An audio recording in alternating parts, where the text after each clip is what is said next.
What's up YouTube, Doe here from Zephyr, and today I am bringing you another Blue Eyes update. This time it is Blue Eyes Invoked.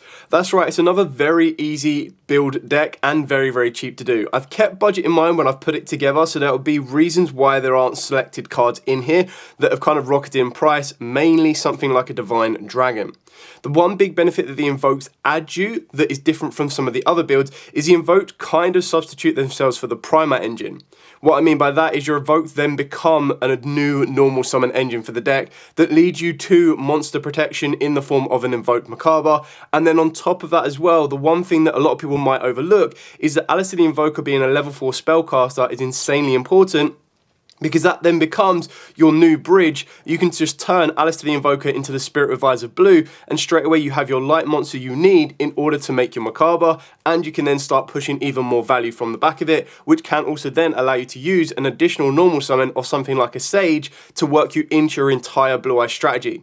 So you protect yourself early doors with the Invoked Macabre, and then you work your way into a Blue Eyes route, so you're adding fusions and synchros to get you your best outcome. So, with all of that out of the way, please smash that like button, hit that notification bell, and subscribe. If you want to be seeing more Blue Eyes content, I've still got so much more to show you, stuff like Metamorph versions, and of course, a Buster Blader version, which is absolutely insane, as well as some other different versions as well. So make sure you get the video above 50 likes in the first 24 hours, and I'll be more than happy to bring it for you. So now I'm just going to dive headfirst into the profile, show you what we've got, and explain why we've got it. So in this version, we are going with 2 Blue Eyes White Dragon and the 1 Blue Eyes Jet Dragon. In a version like this, because the Invoked engine does take up 9 spaces in the main deck, rather than sacrificing so much on hand traps or so much on additional supporting engine, you kind of have the ability to cut out something like your Dictator of D, and that then opens up the door for you to cut down 1 Blue Eyes. You can still use Dictator of D, and this can be quite helpful in order to get you something like a Kaliga, which can be very basic in slowing the game down for you, and it kind of acts as an invoked version of something like a Baguska, not directly, but it just kind of slows the pace of the game down, which is what I'm trying to compare it to.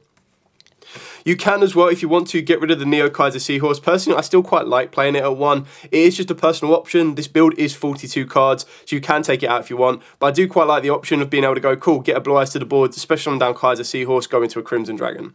Now, Crimson Dragon is the only real expensive monster in the extra deck that I haven't taken out due to budget restrictions, but you can do if you wanted to, and if you do that, that would then open up 2 more slots in your extra deck that can either become more invoked monsters, or of course they can become more rank 8 monsters, or basically anything else that you want to support in the deck. Moving on to our spellcasters, we are playing free Sage with Eyes of Blue. It's so good that the structure actually came with free Sage. Even though you're going to be buying free decks anyway, Sage is just such an incredibly important card for the entire Blue Eyes strategy. Being able to normal summon it and then search out any of your other pieces, mainly the brand new Maiden, which is such a great card for the deck. To be able to discard this to set you or place you your True Light face up, just allows you to extend your play so much more, because then that's how it's going to get you direct access to Wishes. Wishes, of course, is a discard to add another light tuner, which can lead you into a hand trap. It can also, in the Buster Blader version as a bit of a preview, lead you into your Buster Whelp. So again, you just have more ways of getting to your starter, which is incredible. I'm still playing the 1 Master. Again, this is the other card you could cut to make it a bang-on 40 card deck. Honestly, I do quite like it as an option, because you do need to consider there might be times where, even though you're playing technically like 9 routes to get to Alistair, you might not see it. So you still want to be able to maximize your Blue Eyes potential, and that's when you can still end with double synchros, you can end with a rank 8 in the synchro, or of course you can go aggressive and make your fusion monsters as well. The last one that I do play is the 1 Dictator of D. This is just to kind of keep it in there, keep it floating around. But honestly, this is just one of them ways where technically it shouldn't be in here. It's one of the ones that you should be taking out. But in the Synchro build, I was playing 2 of it. In this one, I'm playing 1 of it just because I can't let it go. I still like how cool this, like the artwork, stunning. But the effect of the day is still really kind of cool. Getting you access to a Blue Eyes White Dragon on the board early doors. It just gives you a couple of different options. And this being a level 4 spellcaster also helps you get into your Link 1. And it's a dark, so it can give you options to your Kaliga lock if you need to. Again, like I said, it's a 42 card deck. There are flex spots where, down to personal preference, you might go, all right, I don't really want to play that as a one-of, or I don't want to be playing that, or I'd rather not play these 3 one-ofs. I'd rather just play this one at 2 or 3. And then, of course, triple Wishes for Eyes of Blue. Pretty standard on that one. 1 Mausoleum, 1 Raw, 1 Call By, Majesty, and True Light. So these are pretty much all the cards that have come in the structure deck, and this is what I love about this deck in general, is no matter what version you are playing, within reason, you can pretty much fill out an entire 30 card deck straight away just by using the structure decks. That includes your hand traps of double Nibiru, triple Ash, double Veiler, and triple Imperm. Again, completely up to you on how you want to do it. And then the last of the cards, oh, sorry. I knew there was a Nibiru missing somewhere. There you go, 3 Nibiru. And then for the last of the cards, it really comes down to your personal preference. These are the ones that are not within the structure deck, so these are the ones you are going to need to purchase. But again, depending on what you have access to already, you might already have these floating around, and they're not going to cost a huge amount. So for the Bestials, we've got the one Magdamut and the one Baldrake. This is just because Druid Swarm is the most expensive right now. I have a high suspicion, and I would not be surprised if these all appear in the Rarity Collection 4 in the Bonanza, for the pure fact that these are the other cards that I feel need a reprint. They also need an upgrade as well, and I feel that these could possibly be in there. So keep your eyes peeled on that if you don't want to be spending huge amounts of money, which is why I wouldn't be jumping to get a Druid Swarm unless you are hell-bent on playing this deck at its max potential. But if you're going to do something like that, you're probably going to focus on the Primites first than anything else. And then, of course, we've got the Invoked engine, so triple Alistair, triple Meltdown, 2 Invocations, and 1 Terraforming. Pretty standard on that one. Still, artwork. So nice. Cool. Now moving on to the extra deck. So for the Invoked monsters, of course, you're going to be going with your Macabre. This is your most important one. This is one you're going to be going into 99.999% of the time.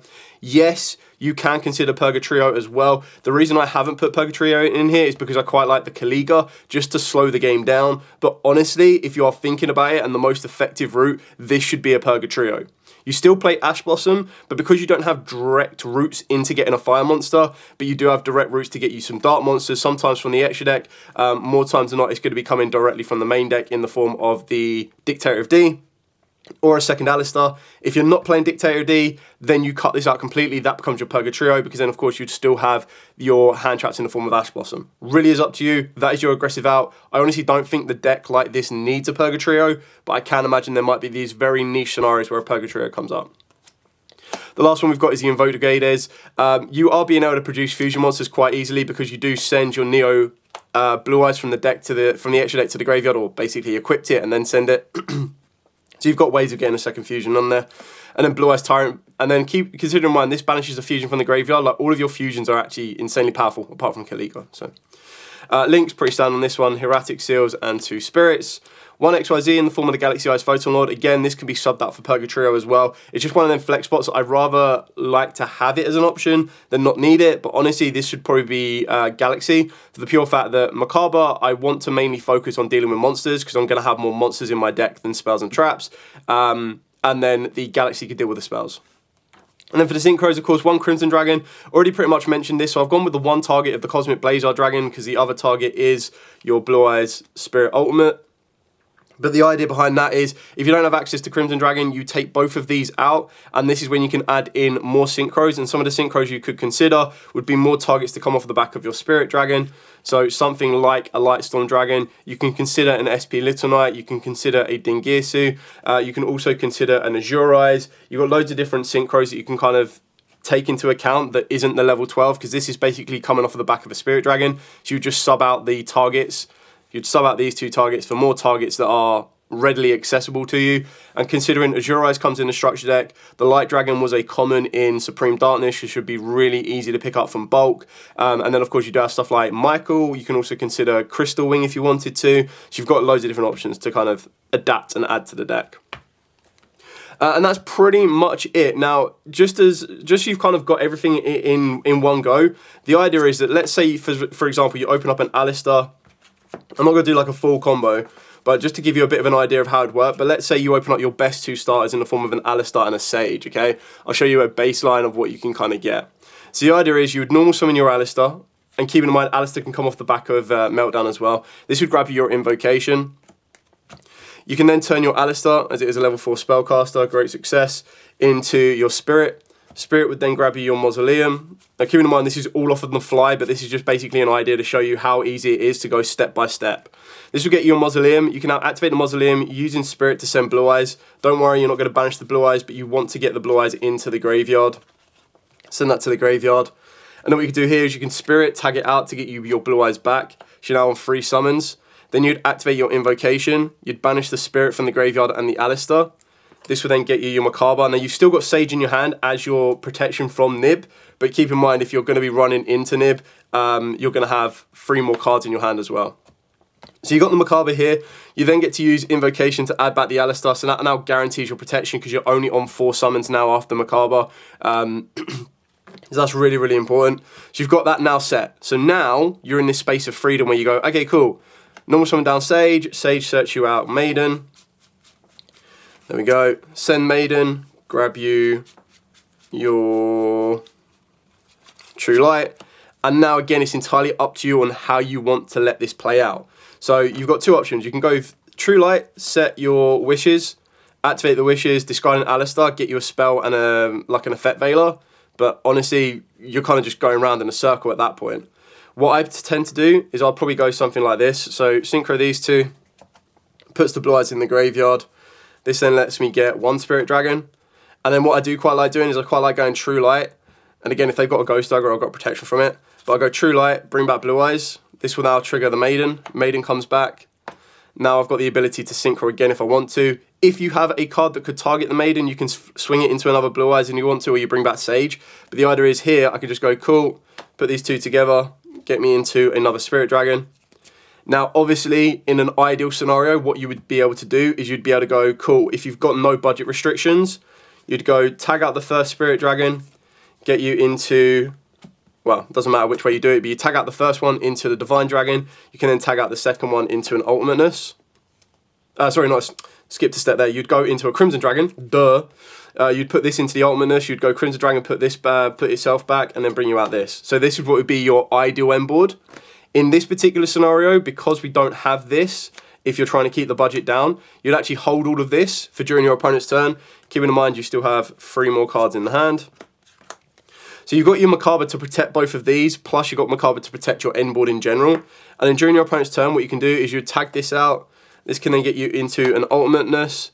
And then, of course, if you do play other targets, being something like your Light Force Dragon, you could tag this out and deal with Backcrow as well. And then when this gets destroyed, it will float back. But again, in an ideal scenario, you kind of want to be doing this into this during your opponent's turn. And then, of course, you'd go Crimson, this, to get you this with exactly what you have. The only issue is this gets destroyed during the end phase if you do it during your turn. So again, if you save all of this and do it during your opponent's turn, again, you're all protected and you do the exact same kind of outcome and you end with this during your opponent's turn. This would still get destroyed during the end phase.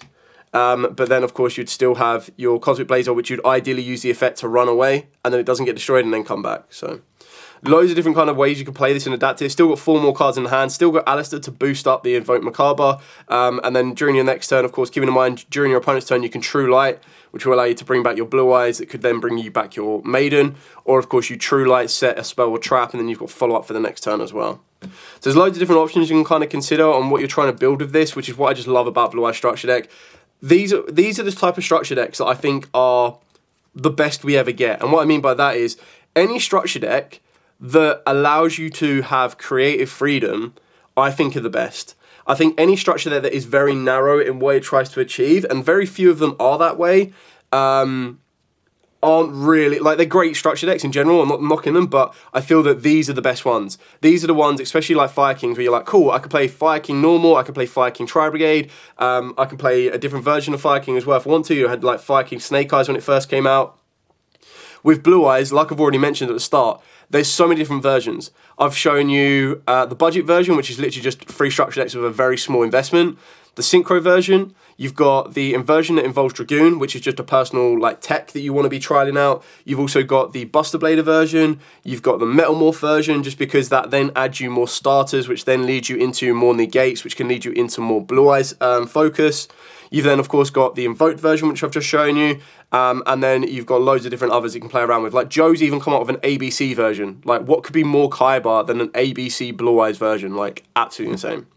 Anyway, hope you found this informative. If you do have any questions at all, by all means, put them in the comments down below. I'll be more than happy to answer them. For now, as absolutely always, stay safe and, of course, happy dueling.